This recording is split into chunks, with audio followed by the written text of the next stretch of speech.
तक किसी भी गठबंधन वाली सरकार ने 5 साल सफलतापूर्वक पूरे नहीं किए हैं। आपको ऐसा क्यों लगता है कि आज तक के आपके जो मंत्री हैं 10वीं फेल, वो 5 साल में सफलतापूर्वक कार्यकाल पूरा करेंगे और परिवर्तन लाके दिखाएंगे? क्यों लगता है आपको ऐसा? ठीक है, अच्छा बैठिए, 2-3 सवाल ले लेते हैं एक साथ। सर आपने कोई बीजेपी से यहाँ सवाल पूछने वाला है? आइए, आप लोग भी आइए, इधर आइए। हाँ। सर आपने जैसा कहा कि जो एजुकेशन की बात हो रही थी कि डिग्री जो है 3 साल की वो 6 साल में मिलती है, तो उस टाइम में बीजेपी की गवर्नमेंट थी। सर 15 साल तो आप लोगों ने भी राज किया है, उस टाइम क्या था? चलो, मिलती नहीं थी, तो पीछे जाना शुरू हुआ।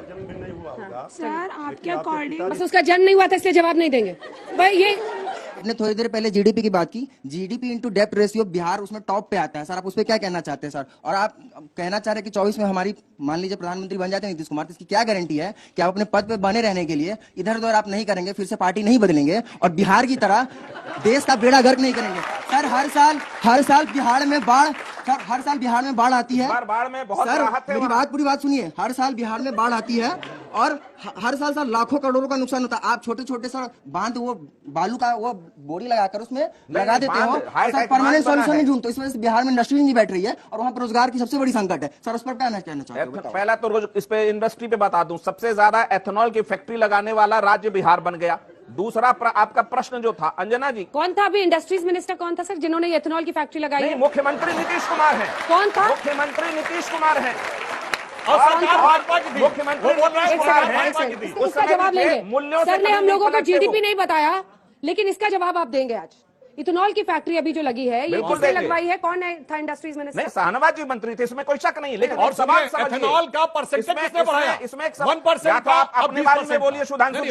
ये तिलिस्म आपका टूटेगा, ये भ्रम आपका छूटेगा। एथेनॉल ये तिलिस्म आपका टूटेगा, ये भ्रम आपका छूटेगा। ठीक है, अगला सवाल, 2-3 सवाल ले लेते हैं, इसका जवाब दीजिएगा। देखिए आज हम तो इसलिए कर रहे हैं, बीजेपी की भाषा बोले थे हम, इसलिए ठीक है, 2-3 सवाल ले लेते हैं एक साथ। तिवारी जी जवाब दीजिए जल्दी से। सर आपके अकॉर्डिंग अभी जो लाठी वगैरह जो आपने बोला बिहार में वो आपकी जीत है, तो आप जीतने के बाद वो पकौड़ा तलने के लिए अगर बोल रहे हो कि आप वो पकौड़ा तल के जॉब देंगे, तो आप क्या हमें लाठी मारवा के ये वाली जॉब देने वाले हैं?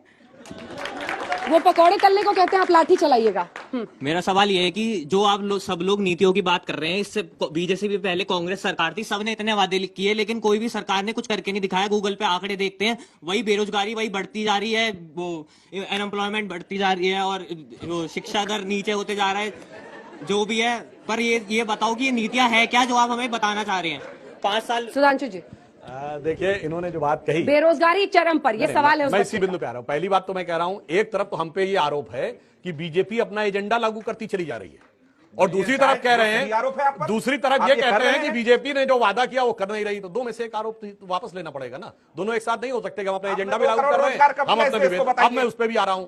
जहां तक रोजगार की बात है, तो इस मीडिया पे गाली देने वालों को रोजगार बीजेपी ने बढ़ाया, गौ रक्षा के लिए लिंचिंग का रोजगार बीजेपी ने बढ़ाया, धर्म धर्म टकराव का रोजगार बीजेपी ने बढ़ाया, इस तरह का रोजगार भाजपा ने बढ़ाया। सुनिए, मैं जवाब देते हैं अभी। खाली मन की बात काम की कोई बात नहीं, खाली मन की बात काम की कोई बात नहीं। क्योंकि आपने किया तो मैंने आपको डिस्टर्ब किया। चलिए डिस्टर्ब जवाब देता हूं, अभी डिस्टर्बिंग का जवाब दीजिएगा। ये कहते 10 लाख नौकरी देंगे, हैं? तब नीतीश ही कहते दिया ही नहीं जा सकता, मैं मुख्यमंत्री को कह रहा हूं। अब कहते 20 लाख दिया जा सकता है। बिल्कुल। अब सुनिए, देखिए आपने टर्न में रुकिए, बीच में जानते क्या था, थोड़ा जबान फिसल गई थी तेजस्वी जी की। वो 10 लाख नौकरी नहीं, 10 लाख में नौकरी देंगे वो, मोदी जी की जबान फिसल गई और नौकरी देंगे। इसके अलावा 15 लाख तनख्वाह मिलेगा, उसका जवाब दीजिए। भाई झूठ बोला, अपने टर्न में 15 लाख हर जेब में इस देश के आएगा। मोदी जी की जबान फिसली थी या वादा था? बताइए युवाओं को, बताइए। बताते हैं, बताइए ना, अभी बताते हैं। जबान फिसली थी मोदी जी की या 15 लाख? 15 साल में बताइए सुधांशु जी। राजद का प्रवक्ता है कि जदयू का प्रवक्ता है? राजद का प्रवक्ता है जदयू के। राजद की सरकार रही 15 साल और 1 लाख रोजगार नहीं दिए। अब कहते 20 लाख दे देंगे 2 साल में, जिसे कहावत में कहते हैं ना, बाप न मारी मेड की बिटवा तीरंदाज। पहला तो सुधांशु त्रिवेदी से, सर इन्फ्लेशन आपको भी पता बहुत बढ़ रहा है, ऊपर से ये तो जीडीपी है सर, इन्फ्लेशन रेट 10% से ऊपर है, 7% क्रॉस है। जीडीपी 3.353 ट्रिलियन डॉलर्स की जीडीपी अभी करंट सेशन में। एंड सेकंड सर, इन्फ्लेशन होने के बाद जीडीपी भी आप मतलब जीएसटी आप बढ़ाए जा रहे हो। आटे पे 5%। सर इंसान खाना भी खाना जानता है, ऐसा खाना दूध खाने की चीजों पर मतलब नायाब काम कर रहे हैं। बिल्कुल हम बता रहे हैं साहब। पहली बात, इस समय रेट ऑफ इन्फ्लेशन है 7.1%। आपको पता है दुनिया में 63 देशों में रेट ऑफ अब ये इन्फ्लेशन दुनिया डबल पहुंच जाएंगे डबल घरेलू डिजिट में। समस्या के लिए ये दुनिया चले जाते हैं, बाद में कहेंगे नहीं दुनिया में सबसे आगे देश हमारा निकल रहा मिश्रा है। जी, ये बहाना दुनिया मिश्रा का जी, मत बनाइए। आपका नाम आपकी सुधांशु हो आर्थिक गया है स्थिति क्या? जरूरी है। मिश्रा जी, यहाँ पे शाउटिंग मैच मत कीजिए। इधर देखिए सर, इधर इधर देखिए। प्लीज अपनी अपनी ए, बारी। सुनिए मुझे ये चीखना चिल्लाना ये चाहिए। सुनिए, बिहार में नंबर 3 की पार्टी वाले देश चलाने के लिए दावा करने लगते हैं, यहाँ कहते हैं हकीकत ना बताओ। सुधांशु आप जी, सुनिए, सुधांशु जी, राजनीति अमेरिका में जो इनकम है वो भी तो बताइए। हाँ हाँ, अमेरिका वहाँ में क्या इन्फ्लेशन इनकम इतना है, वहाँ है? अमेरिका इन्फ्लेशन में रेट इतना ऑफ है, इन्फ्लेशन इनकम भी का तो मतलब आप बताइए। समझते हैं? जितनी बड़ी गाड़ी होती है अगर उसमें उतनी ज्यादा स्पीड हो तो उतना बड़ा खतरा रहता है गिरने का, क्योंकि उनकी हमसे 10 गुनी बड़ी इकोनॉमी है। इसीलिए मैं कहना चाहता हूं, अमेरिका ने अपने इतिहास में स्ट्रेटेजिक ऑयल रिजर्व खोले। 23 नवंबर 2021 का व्हाइट हाउस का प्रेस रिलीज देखिए, in order to curtail price. मैं चुनौती से पूछता हूं, 200 साल के इतिहास में बताइए कभी खोला हो? अरे आज की डेट में, आज पढ़िए, आज का अगर सुनिए, एक मिनट मैं कहता हूं भाई, अपने मिनट मुझे क्या तरीका भाई बार बार डिस्टर्ब करने का? नहीं, आपने मैंने देश कुछ को नहीं बोल डिस्टर्ब रहा कर दिया है। अरे सुनिए, आपकी नीतियों ने देश को भाई डिस्टर्ब आज कर दिया तक है। चैनल है ना, इमें एक प्रोग्राम आता है दुनिया आज तक, सुबह ना देखो 7:45 और 10:45 पे देखना जाके। उम्र दिखाए हैं कि फ्रांस में कितनी है इस समय मारामारी, कितनी महंगाई बेरोजगारी बेल्जियम में है, कितनी स्पेन में है, वो कह रहे पूरी दुनिया में है। और सुनिए, आईएमएफ ने यह कहा है कि सिर्फ महंगाई नहीं, रिसेशन में जाने का खतरा है। उसने कहा यूरोपियन यूनियन का रिसेशन में जाने का खतरा है 50%, अमेरिका का 20%, कोरिया और जापान का 25%, भारत का 0%। अरे दुनिया में सुनामी आई हुई है, ये कह रहे हैं अगल बगल के जहाज पलटे जा रहे हैं, ये कह रहे हैं आपका जहाज खुलेगा। आने वाली है। फ्रांस, स्पेन, बेल्जियम मत जाइए साथियों, वापस यहाँ आइए। अच्छा, राहुल गांधी को ये समझाइए, सच का आईना दिखा।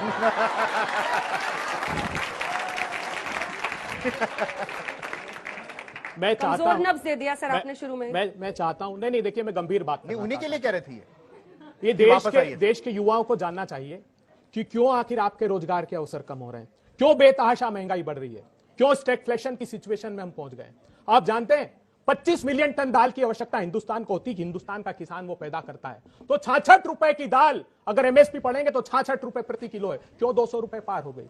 क्यों हिंदुस्तान में खाने का तेल जो 70 रुपए था वो 200 रुपए के पार हो गया? ये आपको जानना जरूरी है। ये अभी बड़ी बड़ी बात कर रहे थे इंटरनेशनल लेवल पर इन्फ्लेशन के रेट की। मैं पूछना चाहता हूं, प्रधानमंत्री ने कहा था इस देश में, उद्घोष किया था कि दोस्तों मैं ऑयल सीड्स का प्रोडक्शन इतना कर लूंगा कि हम खुद का अपना खाने का तेल इतना उत्पादित करेंगे। प्रधानमंत्री जी देश को बताइए, ऑयल सीड्स का प्रोडक्शन किसान ने किया, फिर आपने इंपोर्ट किन दो धन्ना सेठों के कारण हिंदुस्तान में बढ़ा लिया। आप बताइए, क्रूड ऑयल का प्रोडक्शन 56 लाख मेट्रिक टन क्यों कम हुआ आपके नेतृत्व में? उसके कारण हमको 27 लाख करोड़ रुपए का डाका डाला है। इन्होंने कहा था इंटरनेशनल मार्केट में क्रूड ऑयल, बोले डायनामिक फ्यूल प्राइसिंग पॉलिसी लेकर आ रहे हैं 2017 में, इंटरनेशनल मार्केट में क्रूड ऑयल के प्राइस बढ़ेंगे तो भी हम उस पर आपको फर्क नहीं पड़ने देंगे, अगर कम होते हैं तो सीधा ट्रांसफर कर देंगे। क्या ट्रांसफर किया आप लोगों को?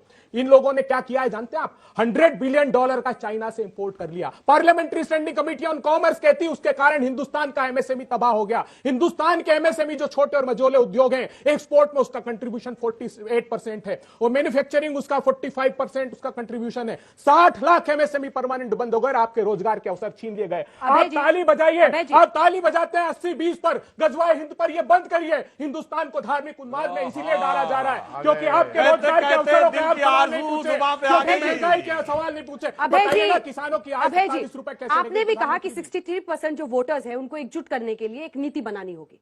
ऐसे बड़े बड़े मुद्दे आपके पास है, फिर भी आप लोग कुछ नहीं कर पाते। आखिर में और जब बच्चे पूछते हैं कि चेहरा कौन होगा, तो कहते हैं चेहरा नहीं, देश नेतृत्व करेगा। साहब ऐसे नहीं होता अंजना जी, जिस दिन देश का बच्चा नेता की अपेक्षा नीतियों का प्रश्न करने लगेगा, जिस दिन यह पूछने लगेगा राजनीतिक दल तुम्हारे चेहरे से सरोकार नहीं है, तुम्हारी नीतियां बनाइए, भारत के भविष्य और हमारे भविष्य के क्या अवसर सृजित करना चाहते हो, उस दिन मुझे लगता है कि भारत अपनी अग्रणी भूमिका लेगा। ये पूछता है, किसी बच्चे ने पूछा, नीतियां ही तो पूछ रही थी, कांग्रेस पार्टी को सत्ता से बाहर कर दिया। देखिए सुनिए, नीतियों के ही आधार पे तो बाहर किया ना। मैं पूछना चाहता हूं देश की जनता से, एक प्रमाण दे दीजिए। इन्होंने कहा था कि कोल का स्कैम हुआ है, आज न्यायालय ने उस पर कोई प्रमाण नहीं। इन्हें 7 वर्ष तक, वो ट्रायल कोर्ट ने कहा 2G के स्कैम में कि हम 7 वर्ष तक प्रतीक्षा करते रहे कि कोई प्रमाण आकर देगा। एक छद्म खेल खेला गया हिंदुस्तान के साथ। क्या 75 करोड़ किसानों को राहुल गांधी जी के कहने पर हमने जमीन का अधिकार नहीं दिया जिसको प्रधानमंत्री जी वापस लेना चाहते हैं? क्या 15 करोड़ आदिवासियों को उनकी आजीविका का जंगल का अधिकार कांग्रेस पार्टी ने नहीं दिया? क्या 86 करोड़ लोगों को भोजन का अधिकार कांग्रेस पार्टी ने नहीं दिया? क्या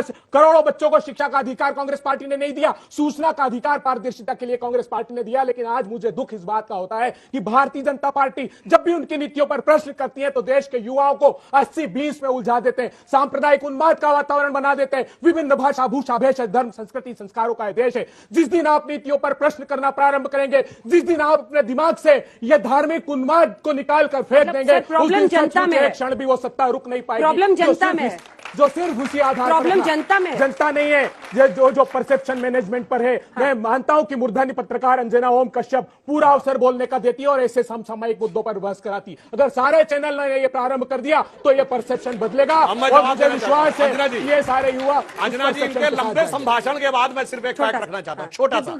ये बताइए, जब हमारी सरकार आई उससे पहले भारत दुनिया में सेकंड नंबर का सबसे बड़ा मोबाइल हैंडसेट का कंज्यूमर था, ठीक? मगर हमारे यहां फैक्ट्री कितनी थी मोबाइल बनाने की? 2। आज हम सेकंड सबसे बड़े प्रोड्यूसर हैं, 200 से ऊपर फैक्ट्री हैं। ये जिन्न बना रहे हैं क्या ऊपर से आके? रोजगार नहीं मिल रहा है। जब बात करते हैं, सबसे ज्यादा इस समय हमारे यहां सड़क बन रही है, सबसे ज्यादा तेजी से रेल बन रही है, वो कौन बना रहा है? अभी ये बताइए, आईएनएस विक्रांत बना, जो भारत का पहला aircraft carrier, totally indigenous design से लेकर मैन्युफैक्चरिंग तक किसने बनाया? केवल आके हम फर्जी बात करना और कुल मिला के एक बात देखिए, आप मैंने आपको पूरा भाषण बोलने दिया, अब अपने टर्न पे। अब मैं एक लाइन ये बोलता हूं, सुनिए, बस एक लाइन, ज्यादा नहीं।